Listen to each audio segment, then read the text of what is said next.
احنا جايين من كل مكان للصويرة زينة البلدان زوروا ونرجع فرحان كالضبيل وللهيلولة حوض السلاح وطوم حيلة نضربوا شوفار هاد الليلة.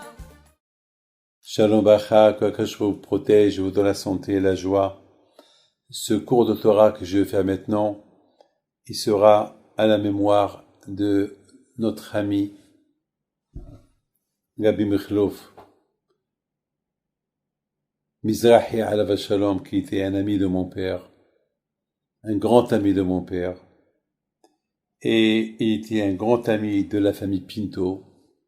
Il faut dire que mon père Alav Shalom, il est venu s'installer à Casablanca, il a quitté Essaouira pour Casablanca, uniquement parce que il a connu ces deux juifs. Un, il s'appelle Eliyahu Mizrahi Alav Shalom, et l'autre qui s'appelle Khalifa Mizrahi Alav Shalom. C'est grâce à eux aussi que moi je suis parti à la yeshiva étudier depuis l'âge de 10 ans en France. C'est mon père Alav Shalom, il n'avait pas les moyens pour nous envoyer à la yeshiva, moi et mon frère Rabbi Haïm, et c'est eux qui ont ramassé un peu d'argent pour nous payer tous les frais du voyage, et donc on a une grande reconnaissance. Donc aujourd'hui ils sont dans l'autre monde tous les deux. Maintenant, et surtout maintenant c'est la askara de Rabbi Mikhlov Mizrahi Alav Shalom. Jamais j'oublierai, il y a, je sais pas, je peux pas vous dire exactement, peut-être 15 ans, 17 ans, peut-être, j'étais en train de donner un cours de Torah à la yeshiva à la rue du Plateau, 11 rue du Plateau. C'était, si je me trompe pas, c'était un mercredi soir. Et Myriam Mizrahi, qui était la femme de monsieur Mikhlov Mizrahi, elle était gravement malade, elle était presque entre la vie et la mort. Et j'étais en plein cours de Torah, et il y avait la Habira Kadisha en train de lui faire Shema Israël. Elle agonissait, elle disait, elle me réclamait que je sois à côté d'elle, parce qu'eux, ils vénéraient beaucoup de Tzaddik Rabbi Haïm Pinto.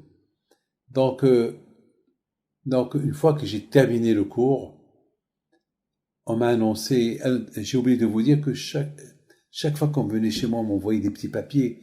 La mère de la famille Mizrahi, elle est entre la vie et la mort. Ils veulent que je sois. Et chaque fois, j'ai dit, elle va attendre. Et là, je termine le cours, je cours à la maison et je donne la parole d'honneur. Dès qu'elle m'a vu, elle a fait un grand sourire.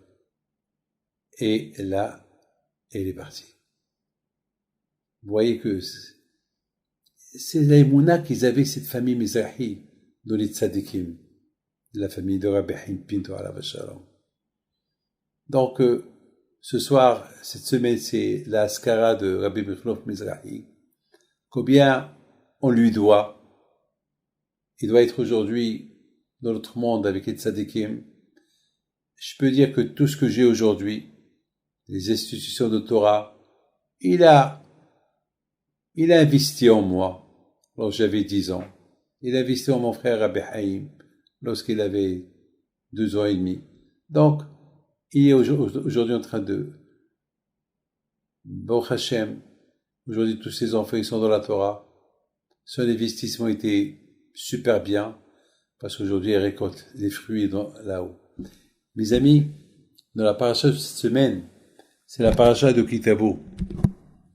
La paracha de la Torah te dit, une fois que tu viens, lorsque tu arriveras en Eretz Israël, alors la Torah te dit, n'oublie pas d'apporter les premiers fruits que la terre te donne, tu les apportes au Beth Amikdash, les prémices. Et là-bas, tu diras merci à Hachem de la terre qu'il t'a donnée, merci à Hachem pour tout ce qu'il t'a donné. C'est important de reconnaître le bien. Hachem il t'a donné, tu viens lui dire merci.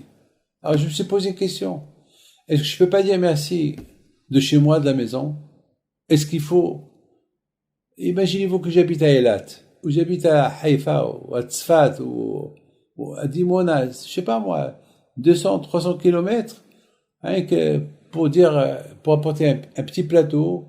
Les riches, ils vont apporter un plateau en or. Bon, eux, ils peuvent dire merci à Hachem, ils sont milliardaires, ils sont riches. Mais un petit pauvre comme moi, je vais venir avec un petit plateau, il y a là-bas 2, 3 fruits. Pour ça, je vais me déranger. Ça va me coûter plus cher que les 2, 3 fruits qu'il y a. Quelle est la raison pourquoi Hachem, il veut que je monte à Yerushalayim et apporter ces fruits? Quelle est la raison pourquoi? Vous savez pourquoi, mes amis? Hachem, il veut que pendant que la personne, même s'il est riche, il faut qu'il dise merci à Kadosh Baruch Hu. C'est pas que les riches qui doivent dire merci à Hachem. Même le pauvre. Il va se déranger. Il dit merci à Hachem parce qu'il est vivant. Parce qu'il est en bonne santé. Il lui a donné un fruit, Azma. Il lui a donné un arbre. Il lui donne 2, 3 fruits, quelques fruits. Alors, où est le problème? Pour ça, tu ne vas pas dire merci à Hachem? Mes amis, il faut savoir une chose. Je l'ai dit souvent. La plupart de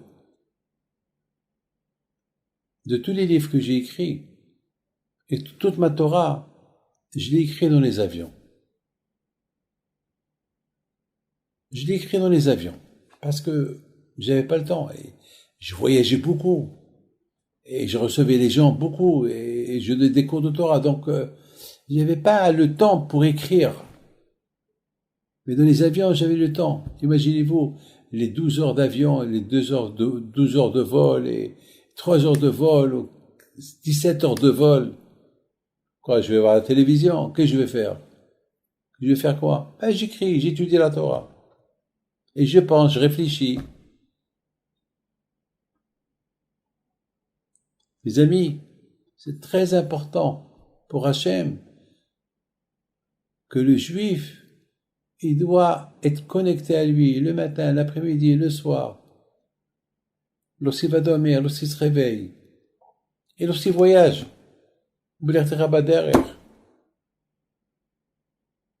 En général, lorsqu'on voyage, on n'arrive pas à étudier. Mais on pense. On pense à Hachem. On se connecte à Hachem. Ah ben, ça vaut la peine. Tout ce dérangement-là. De là où tu es, pour aller au Shalaim, pour dire merci à Hachem. Pas uniquement pour les... Vous savez, mes amis, Hachem, il nous a obligés d'aller souvent à Yerushalayim, à Pesach, à Shavuot, à Sukkot, pour des sacrifices et pour des occasions. Quelle est la raison? Ben justement, quand il sait Hachem que chez nous, on n'a pas beaucoup de temps.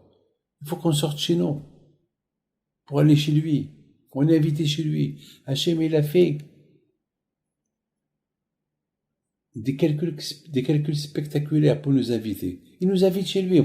Comment on peut refuser à ne pas aller chez Hachem? Imaginez-vous un roi qui vous invite. Vous allez refuser? Non. Ah ben Hachem vous invite chez lui, au Beth Amikdash. C'est Yerushalayim, c'est sa capitale.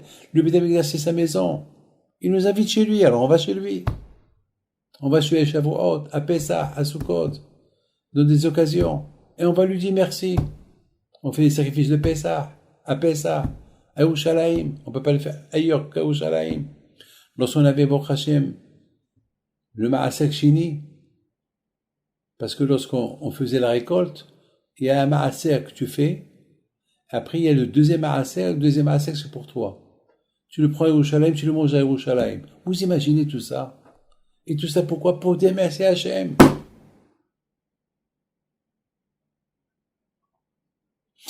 Et je me suis toujours posé une question. C'est écrit dans la Torah que lorsque vous allez à Yerushalayim et vous avez des questions que sur la Torah, qu'il n'y a pas de réponse, alors vous allez chez les rabbins de Yerushalayim, ils vont vous donner des réponses. Alors je me suis posé une question. Pourquoi il n'y avait pas des rabbins dans les villes? Mais il y avait des Lévi'im de partout en Israël. Et les Lévi'im, c'était des grands rabbins. Il y avait il y avait plein de rabbins dans tout Israël. Il y a pas un endroit, comme aujourd'hui, aujourd'hui, il y a pas, partout il y a des rabbins aujourd'hui. À l'époque, il y avait les rabbins qui connaissaient de pourquoi rien qu'à Yerushalayim, il y a des rabbins. Si tu as quelque chose à traiter, tu n'arrives pas à la traiter chez toi, tu vas à Yerushalayim, les rabbins Yerushalayim, ils vont t'aider. C'est quoi? Pourquoi? Vous savez pourquoi? Parce que Yerushalayim, c'est la capitale d'Hachem. Parce qu'il y a le Beth Amikdash. Parce qu'au Beth Amikdash, il y avait là-bas les Sanhedrim. Mais ces rabbins-là, qui sont au Beth Amikdash, il y a beaucoup de rabbins comme eux dans toutes les villes d'Israël. Mais là, c'est pas que tu es devant eux, tu es à la maison d'Hachem. Donc la peur d'être chez Hachem, tu peux pas. Imaginez-vous, il y a deux personnes qui se disputent pour quelque chose, mais il n'y a pas de preuve. Alors il faut des preuves, mais il n'y a pas de preuve. Et alors parfois le monsieur dit oui mais il m'a pris. L'autre dit non, je t'ai rien pris, prouve que je t'ai pris. Donc il va lui apporter des preuves, mais ces preuves ne sont pas assez fortes. Donc les rabbins ils savent pas quoi faire. Va à Yerushalayim. Pourquoi Yerushalayim? Parce que ce monsieur-là qui nie, qui a fait le mal, lorsqu'il va voir le Beth Amikdash, il va avoir peur du Beth Amikdash. Donc il va avouer au rabbin là-bas. Donc ça veut dire que la maison d'Hachem, elle est importante, parce que lorsqu'on est dans la maison d'Hachem, il y a ce qu'on appelle la bonne influence de la Kedusha, de Yerushalayim, de Eretz Israël. Et c'est la raison, mes amis, pourquoi Hachem, il veut que les premiers fruits que tes arbres ils te donnent, tu les prends à Yerushalayim. Il y a une cérémonie à faire à Yerushalayim. Et tu les poses, et tu dis merci à Hachem. Les riches, ils vont apporter les fruits dans un plateau en or, en argent. Et le pauvre, un petit plateau bidon, en plastique. Mais c'est pas grave. Le plus important, c'est qu'il va dire merci à Hachem. La reconnaissance. La reconnaissance, c'est pas que à Hachem. Hachem, il veut qu'il y ait la reconnaissance aussi. Lorsque quelqu'un nous fait du bien, faut pas oublier le bien qu'il t'a fait. Parce que si on oublie le bien que quelqu'un nous a fait, on risque d'oublier le bien que Hachem nous a fait. Alors comment quelqu'un comme M. Mizrahi alav shalom, si je suis pas reconnaissant à tout ce qu'il a fait pour moi, si je suis aujourd'hui là où je suis, c'est parce qu'il aurait pu dire à mon père, j'ai pas d'argent. Il aurait pu même décourager mon père. Parce que mon père, il adorait ce monsieur-là. Tout ce que ce monsieur-là, il lui dit, il le fait. Et si ce monsieur leur dit à mon père, non, n'envoie pas tes enfants à l'Yeshiva, en France, laisse-les là, peut-être que mon père, il aurait écouté. Mais le contraire. Ce monsieur-là, alav shalom, il a encouragé mon père, il est parti, il a ramassé de l'argent, il a donné de sa poche pour nous acheter les billets, les vêtements, etc. Et on est parti à la yeshiva, voilà, on est aujourd'hui. C'était un bon départ. Donc, merci. Aujourd'hui, lui aussi, il doit me dire là-haut, merci. Pourquoi? Parce que la Torah qu'on étudie, elle le fait avancer dans notre monde. Et il est avec Abiyahim Pinto, il est avec mon père, avec tous les tzadikim. Et Baruch Hashem, ses enfants, ils sont tous dans la Torah. Ses enfants, ils étaient des commerçants, et Baruch Hashem. Il y a ceux qui sont commerçants, il y a ceux qui sont dans la Torah. Et un des enfants de M. Machlouf Mizrahi alav shalom, un de ses enfants, Rabbi Yosef Mizrahi, sa fille, elle est mariée avec mon fils, Rabbi Yoel. Donc voilà. La récompense. Qu'Hachem il a récompensé dans ce monde-là. Que ces petits-enfants, c'est les petits-enfants de Rabbi Haim Pinto. Ils ont partagé ces petits-enfants. Donc, automatiquement, Rabbi Haim Pinto alav shalom, et mon père et toutes les tzadikim Pinto, ils vont l'inviter, ils vont être avec lui. On est de la famille.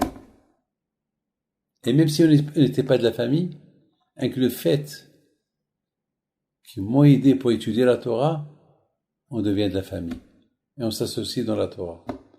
Alors que son âme repose en paix, et que l'âme de tous ceux qui nous ont quittés avec le Corona repose en paix, et que Hachem, Be'ezat Hachem, il nous envoie Mashiach, Bimera Biyameno, Amen Keratzon. Merci bien. Toda Rabba.